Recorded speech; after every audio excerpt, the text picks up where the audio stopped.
Good day, ladies and gentlemen. This is Sarel van Grenen, aka Mr. VG, and we are now on our last video on grade 10 statistics about group data. In this video, we are going to specifically look at medians and quartiles.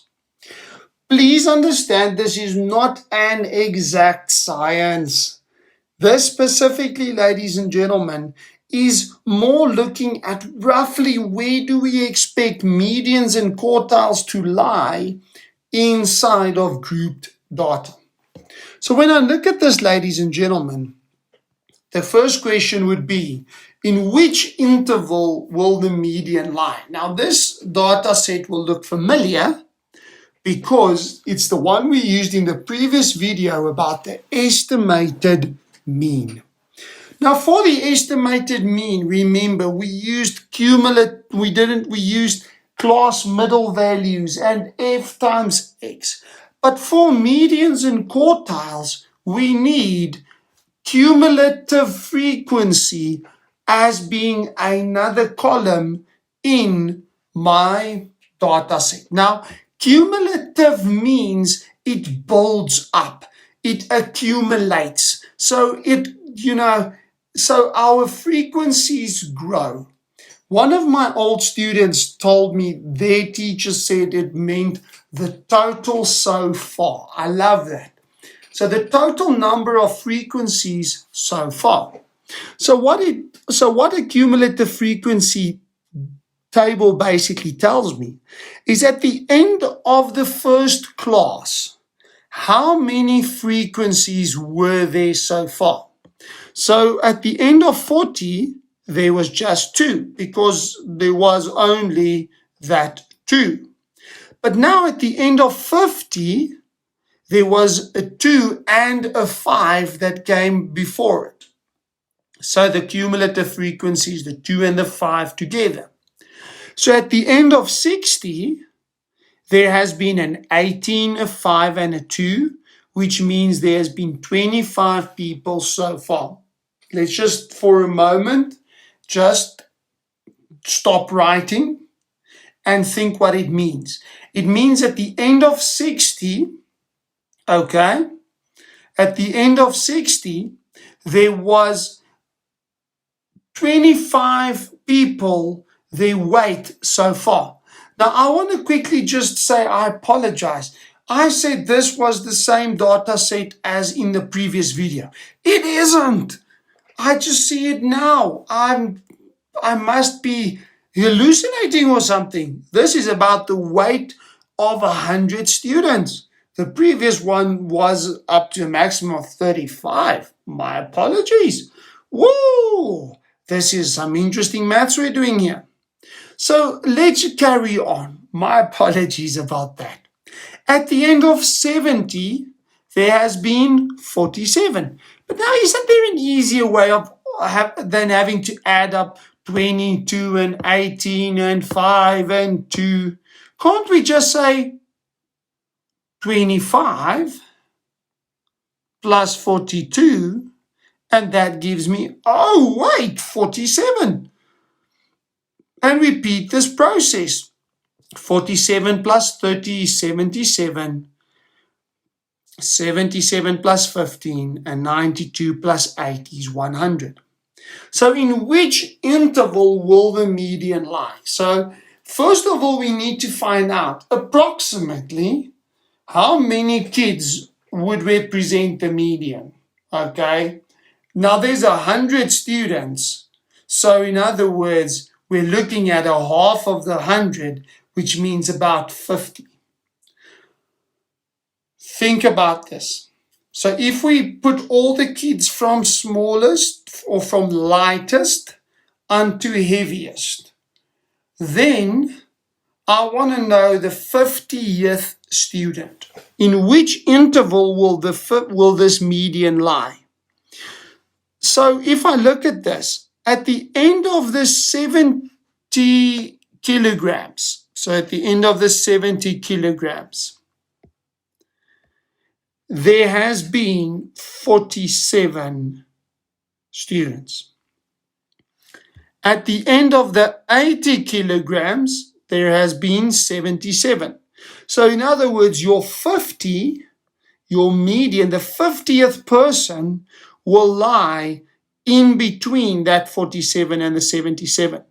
So in other words, your median is going to lie somewhere between 70 kgs and 80 kgs. Do we know exactly what the median is? No, we can't.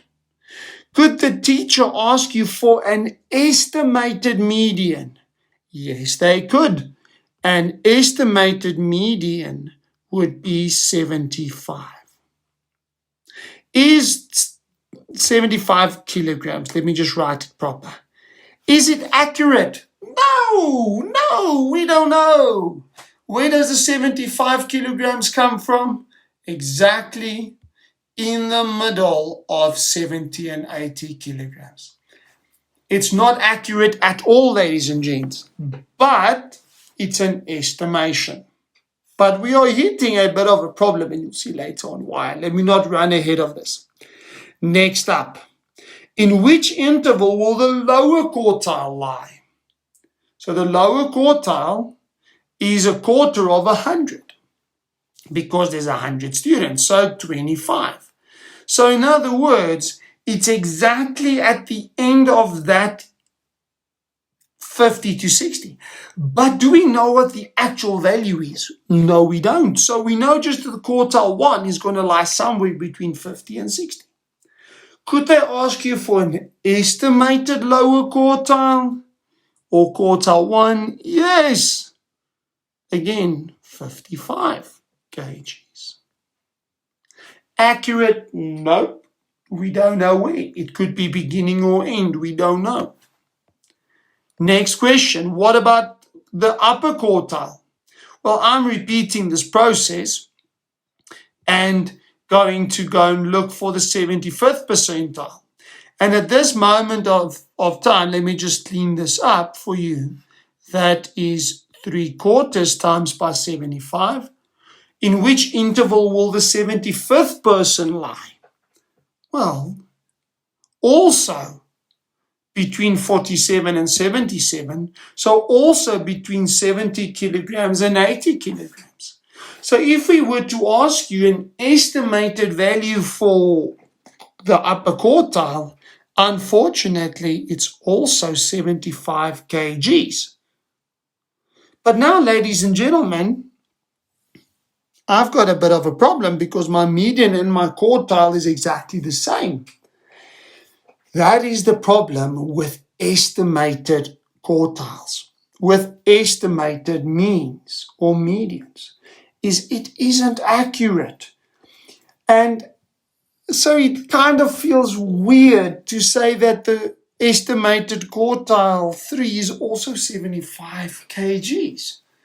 That's why a lot of maths teachers don't like statistics, because it just feels icky. It feels like it's not accurate. But that's because it isn't accurate. So what I'm going to encourage you is make sure that you understand the difference between what is needed for when we do estimated mean. For estimated mean, you need the class middle value, while for the medians and the quartiles, we need the cumulative frequency. In grade 11, you are going to do a cumulative frequency graph called an ogive.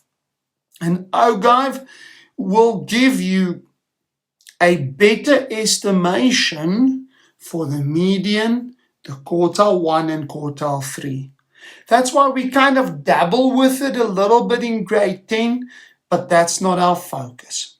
So I hope you enjoyed your time here with me in this chapter on statistics, the most beautiful, or one of the most beautiful art forms in mathematics.